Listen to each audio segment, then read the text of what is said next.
Assalamualaikum warahmatullahi wabarakatuh.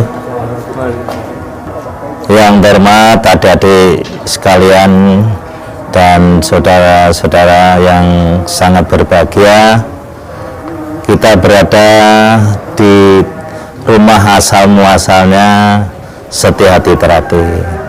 Tapi tidak baik kalau kita tidak berbicara bagaimana kok kena Esa Terapi secara begini. Esa Terapi yang semula bernama Setia Hati Pendak Sporokot, yang kemudian berubah nama menjadi Setia Hati Pemuda Sporokot. Ini didirikan oleh beliau Bapak Arjo Utomo pada tahun 1922 dan berkembang 1924 dan sampai sekarang. Siapa Arjo Utomo? Arjo Utomo adalah seorang patriotik, seorang perintis, dinamakan oleh pemerintah sebagai seorang perintis kemerdekaan. Karena hidupnya beliau di zaman penjajahan, dan beliau ini sangat kuat, sangat katakan getol sekali dalam melawan penjajah Belanda. Sampai-sampai beliau bekerja itu selalu keluar karena keaktifannya melawan penjajah, sehingga beliau ini sering keluar masuk penjara. Mau di penjara selama akan dibuang ke Diko tidak jadi, karena sudah menjalani di penjara itu sudah ada 3 tahun.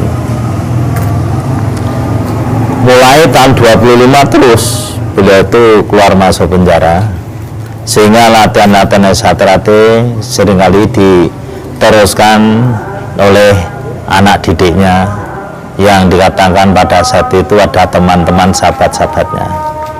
Itu kejadian itu. Nah, beliau ini setahun 38 sudah menderita sakit, ibaratnya sudah tidak bisa melatih, tapi anak didiknya, sahabatnya, temannya itu sangat setia dan meneruskan pendidikan itu. Tahun 42 waktu Jepang masuk,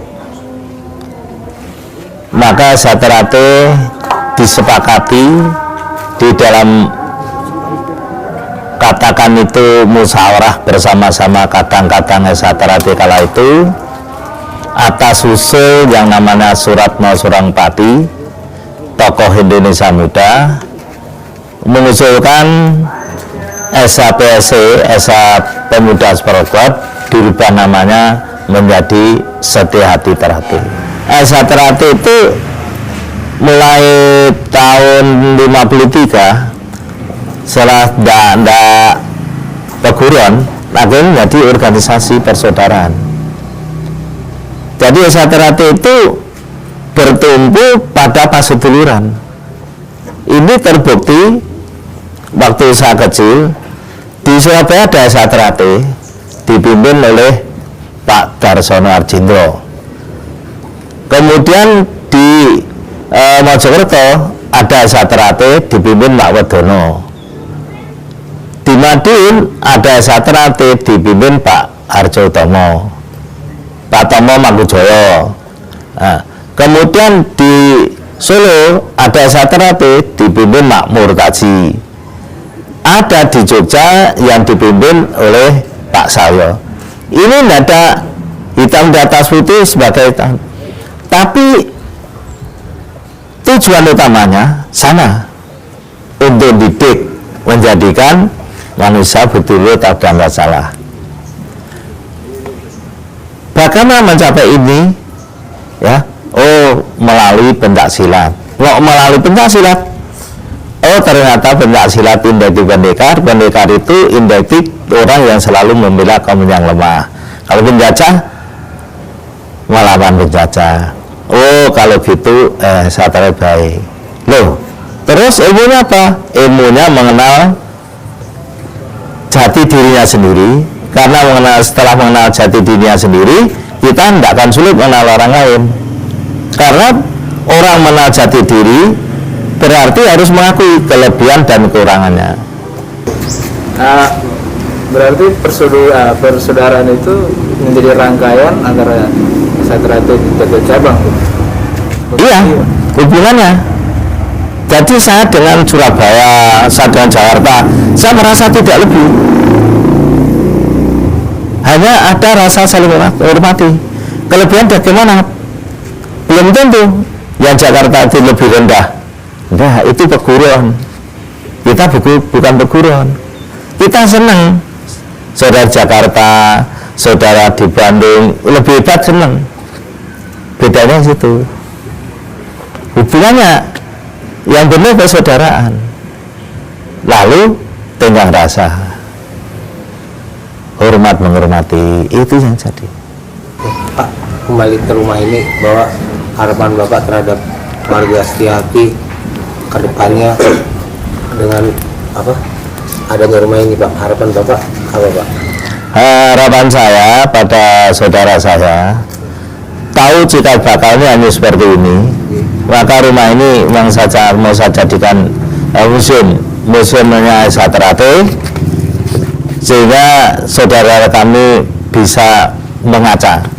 Lu kok iso dadi ngene, berarti ada perjuangan yang gigih bisa pindah.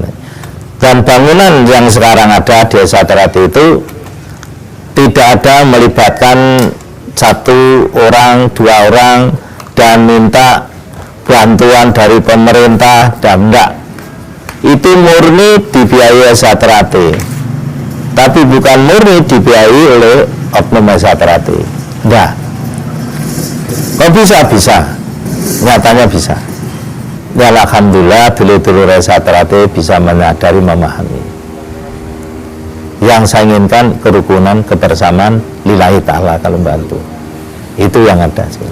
Itu bagi saya nasihat almarhum Mas Imam, sepiro gedening sangsara yang tinampa amung dadi coba. Semua keungsaran pasti ada cobaan-cobaan. Nah, dengan cikal bakal di rumah beliau ini kita merasa bangga, tapi saya juga prihatin. Ternyata tempatnya ini harus dibagi. Saya tadi merintahkan Pak Ada Pariwur, nggak usah nunggu lama-lama, mulai besok tolong diperbagi, sehingga kalau ada tamu itu rasanya itu kita nggak malu barang gitu. Nah, itulah sekelumit sejarah Satrate.